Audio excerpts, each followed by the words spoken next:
What's up guys, the again here, and today we have our first guide of Season 4. And in this guide, we're going to be covering one of my favorite gods in the game, as well as a god that I think is incredibly strong in the solo lane at the current moment, and that god is the broken god of the afterlife, Osiris. Now, Osiris is probably the first god that I really fell in love with. I enjoyed playing him in the jungle whenever he was strong there, as well as I love playing him in the solo lane today. But he is a god that is often misunderstood and oftentimes overlooked just because a lot of newer players especially don't really understand how to play him or how he works. In fact, a lot of newer players still think he's one of the weaker gods in the game. So this guide's not only going to be tailored to those who just want to learn a new warrior in the solo lane, but to also those who don't really understand the way Osiris works or why he's considered a strong pick. So we're going to begin by going over his pros and cons. So starting off with what Osiris is most known for, and that's for being a powerful lane bully. This god is just a nightmare in the laning phase. He has a ton of poke with his first and second ability, as well as he's extremely naturally tanky, so it's really difficult to even trade him out, as well as he has a lot of sustain on top of that from Death's Toll. Really difficult to deal with. In fact, a lot of people will just pick Guardians or something that can just outskill him late game just to deal with him because they know they can't fight him early on in the game. Just a really tough lane opponent, one of the strongest solo laners in the game. And this leads into him being a great duelist. In fact, he's probably one of the, if not the strongest level 1 and level 2 duelists in the game. His first ability is just fantastic in terms of fighting early on in the game. It stacks up your passive, making you naturally tankier, as well as it gives you an attack cancel that's actually on a really short cooldown, so you're able to get a lot of damage off and you're able to stick the target since it's also a slow. And plus, once you get your 2 on top of that, they just cannot get away from you and you are just impossible to deal with. And if you can get ahead in a game with Osiris, you become so menacing. He's probably one of the strongest and scariest gods to deal with from ahead because he's just able to 2v1, 3v1 even sometimes. It's just impossible to deal with him sometimes if he gets rolling. And as hinted earlier, this god is extremely tanky, not just from his builds, which are pretty tanky in themselves, but also just from his natural abilities and stats. His passive gives him a ton of mitigations,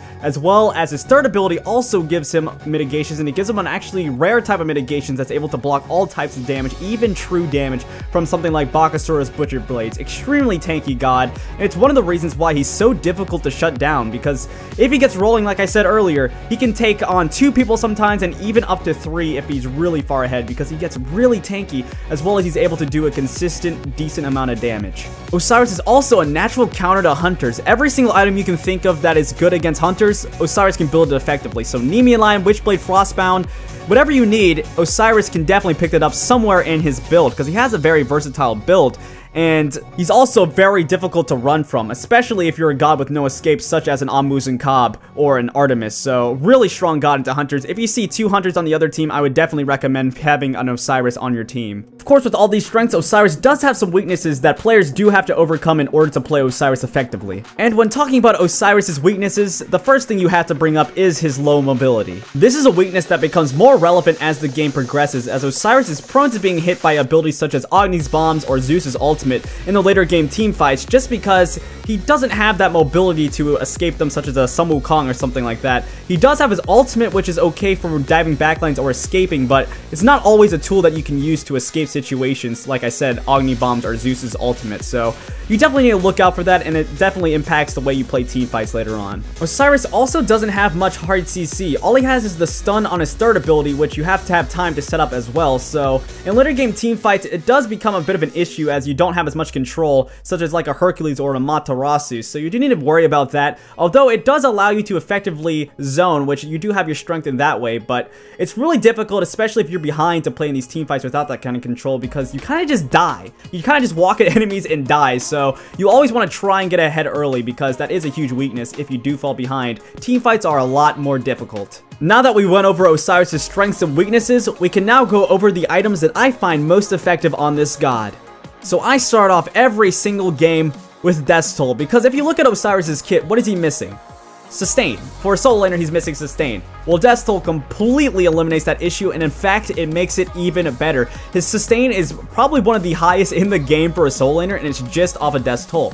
You're able to get huge amounts of HP back whenever you use your AoE attacks on the minion waves, and even when you're taking trades, you're still getting HP back with those quick basic attacks in between your abilities. That just makes it really difficult for enemies to deal with you. The sustain is just too high, as well as you're able still to provide a lot of damage even without going for something like Bluestone, which I guess would give you a bit more damage, but the sustain from Death's Toll is just so good that you really can't overlook this item, and it's one of the reasons why he's such a solo lane powerhouse and such a lane bully. So if you're not building this item on him yet, you're probably missing out on a lot, and it could be the reason why you don't think Osiris is as good as he really is. So definitely recommend picking this item up if you haven't already. Alright, now that I'm done praising Death's Toll, I usually follow it up with just Boots 1, as well as a Health Chalice and Health Pots. This is my favorite start on Osiris. It's not a necessary start, but it gives you so much health sustain early on in the game. And Osiris doesn't really have mana issues as far as soul laners go because he has a pretty big mana pool, as well as his abilities don't cost too much mana, and he uses his basic attacks to clear a wave most of the time anyway.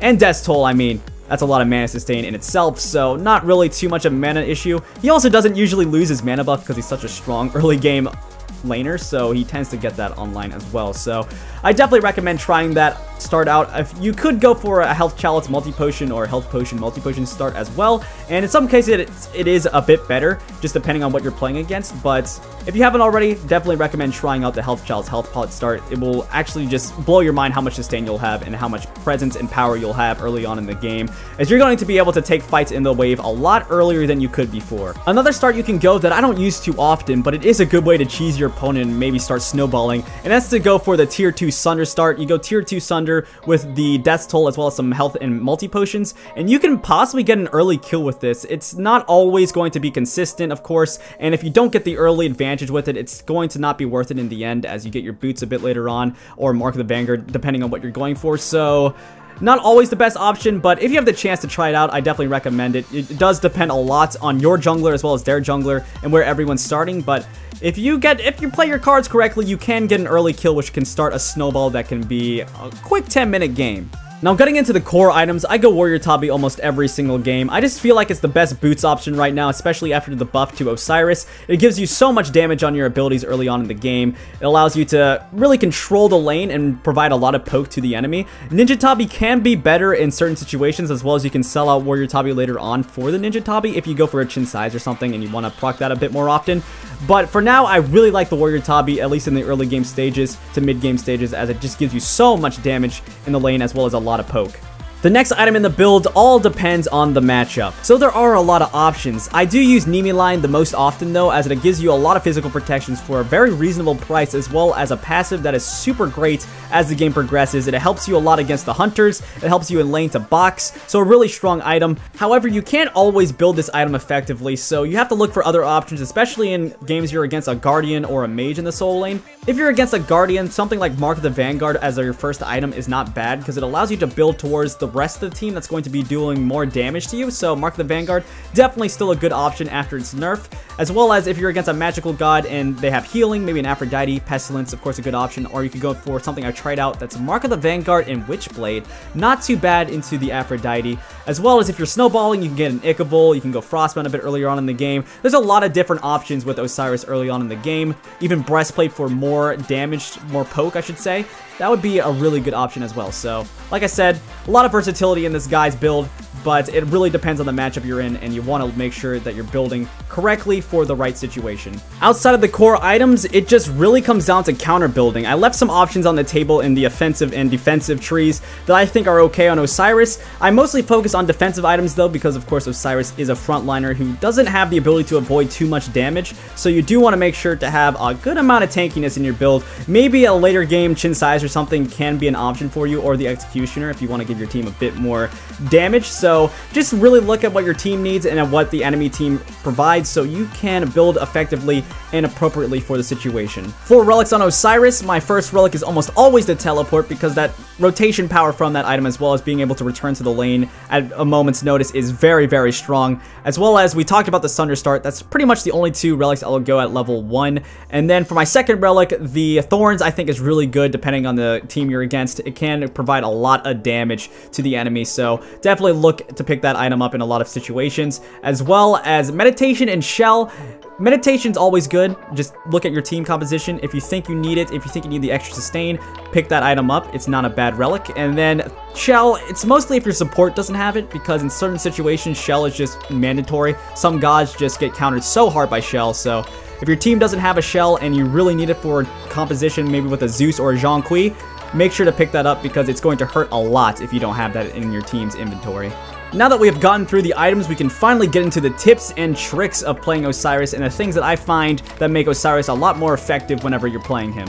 So the first tip just has to do with passive management. You want to make sure that you're stacking up your passive while you're in the base, especially at level 1. It actually gives you a lot of power if you're able to get 4 to 6 stacks in the base before you leave to go to the lane, because you can actually get a quick kill if someone's not very wary of where your passive is, because you get that Fatalis procced and it's just...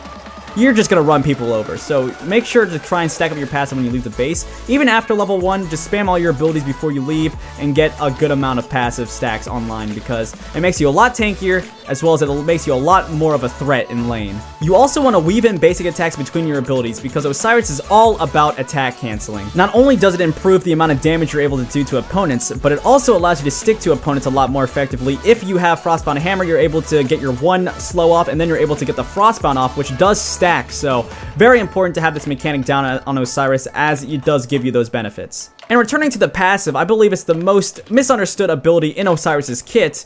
It is very important to have that thing stacked up whenever you go in for trades in lane, because if you have that stacked up, it makes you a lot tankier, which means you're going to take a lot less damage, obviously, from the opponent you're fighting, as well as if you get that passive all the way stacked up, you're going to be able to chase the enemies down even more effectively than you could before with your slows as well as your stuns. So make sure to have that passive stacked up. It's going to help you a lot more in trades. It's going to give you a lot more of an edge in the fights, as you're going to take less damage, of course, and it's going to give you a lot more chase down potential. It's also very important to take early rotations to the mid lane or into the enemy jungle. As we saw in the pros and cons, Osiris is a very strong early game god. He's a great duelist, so you can take fights against the jungler or the mid laner. Ganking early is very good, as it allows you to snowball a bit earlier on with Osiris if you can't get anything done in your lane. So I highly recommend going for this, as well as being able to steal the enemy's jungle is going to not only get you further ahead, but also put the enemy jungler behind, which is even more important. So look to make those early rotations. Osiris is fantastic at them,